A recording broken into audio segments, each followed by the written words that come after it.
Le propos, c'est vraiment d'inclure l'humain dans tout le reste de la nature. Nous sommes un élément parmi d'autres. Et je n'aime pas parler de l'humain, je préfère en parler par allégorie. Donc, comme vous l'avez vu, très souvent, c'est l'arbre qui prend le relais, parce que je trouve qu'on est assez semblables. On peut se mesurer dans l'arbre. On est une toute petite partie de l'arbre. Il va continuer, il a commencé avant nous, il continuera après nous, mais il est comme nous, les pieds sur terre, il part vers le haut.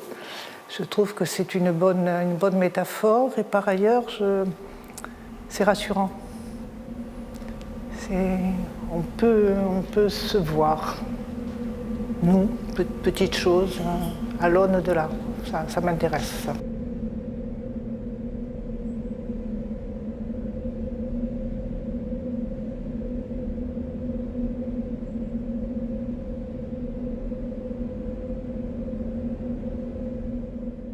On visitait ces ruines, et puis à un moment, pouf, il y a ce troupeau de moutons, immense troupeau de moutons qui est passé. C'était la vie, et comme je vous le disais, la vie continue, et tout ce que l'homme a imaginé à un moment, cette ville restera un monument pour l'exemple, c'était d'un dérisoire extraordinaire. Quand on voyait ces bêtes vivantes, l'herbe qui continuait à pousser, enfin... Alors j'ai trouvé que c'était intéressant de montrer cette différence entre les ruines et puis la vie qui continue. En fait, c'était le but avec Lucien Castella. On était parti sur cette idée.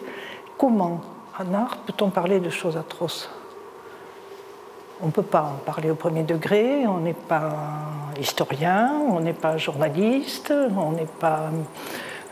on est artiste, il faut donc prendre de la distance, il faut mettre des images en relation, les compare, on joue avec, et les gens se les approprient à leur façon. C'était ça qui était intéressant, cette distance avec l'événement, avec la force extraordinaire de ces ruines, qui étaient très belles. Et voilà, et parler de ça, c'était sans intérêt, je trouvais. Donc il fallait en faire autre chose, il fallait que ce soit un décor pour autre chose, pour la vie qui continuait malgré tout.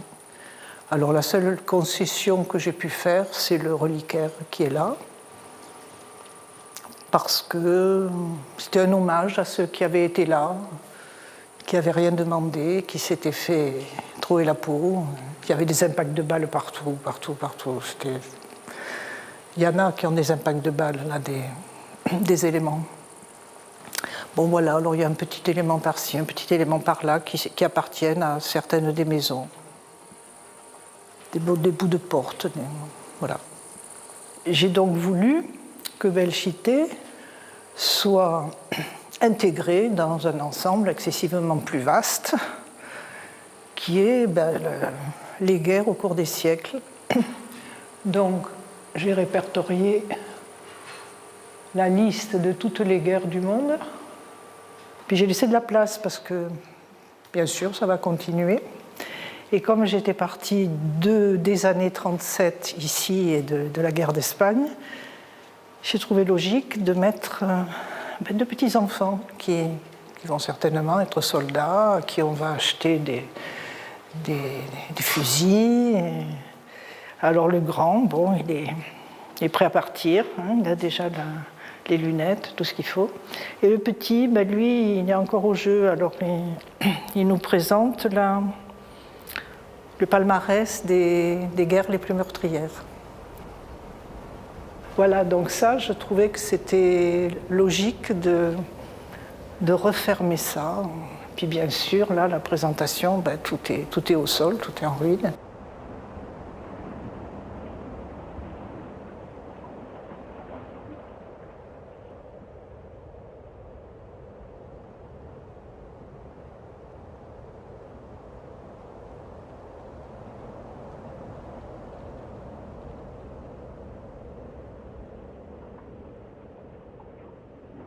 Je travaille toujours par contraire. Dans les nids, c'est pareil. La douceur du nid, la perfection de la construction du nid. l'imperfection de l'œuf, et puis des tyrans dedans. Et il va peut-être sortir un tyran. Et là, dans ce cas précis, il sort des tyrans.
C'est une œuvre qui est assez ancienne. Là, il n'y en a que quelques-unes qui sont présentées.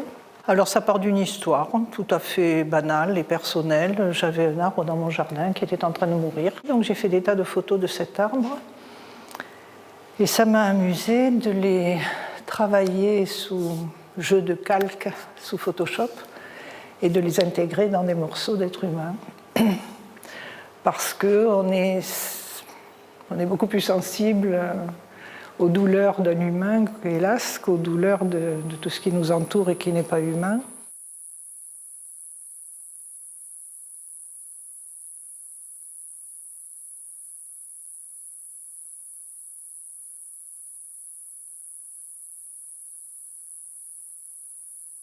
C'est volontairement des plans très rapprochés et le but, c'est effectivement qu'on mette très longtemps à réaliser qu'il s'agit de morceaux humains.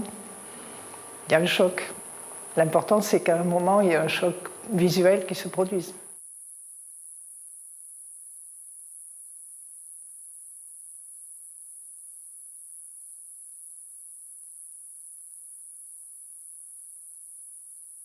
C'est une série que j'ai faite il n'y a pas longtemps, c'est récent, c'est lors d'un voyage en Islande.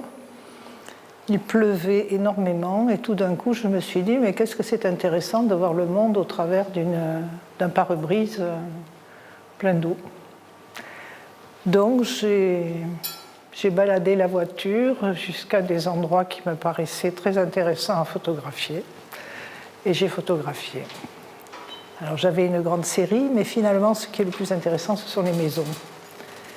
Ces maisons qui prennent qui ont l'air de poulets, qui ont l'air de... Il n'y a pas que des maisons, mais il y en a beaucoup. Des maisons, des vieux bateaux, ça devient un peu monstrueux. C'était des tempêtes. D'où tempête, la vie de tempête, ça vient de là. C'est parti de cette série.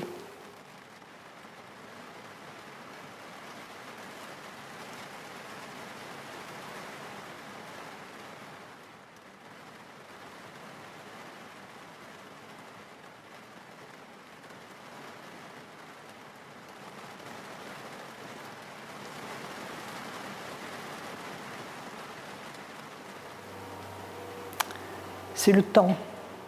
En art plastique, ce qui est intéressant, c'est de parler du temps, de la durée. C'est la chose la plus difficile, finalement. J'aime beaucoup parler du temps. Et l'œuvre qui est derrière, les photographies, ce sont des œuvres que j'ai faites uniquement avec des jus de plantes devant le motif, et dont je sais que petit à petit, elles vont se dégrader. Elles vont se dégrader sans doute assez vite. Ça ne deviendra pas blanc. Mais petit à petit, ça va jaunir, ça va perdre. Alors j'ai fait une photo, chaque fois il y a une photo qui témoigne de la beauté originelle, enfin de l'état originel, et qu'on peut mettre, une fois que l'œuvre aura vraiment perdu tout son niaque, on pourra mettre la photo, comme on fait dans un cimetière, on met la photo de la personne qui est morte au moment où elle était la plus belle. Voilà, c'est cette démarche qui est en jeu, c'est la mort, la vie, la mort, le temps qui passe.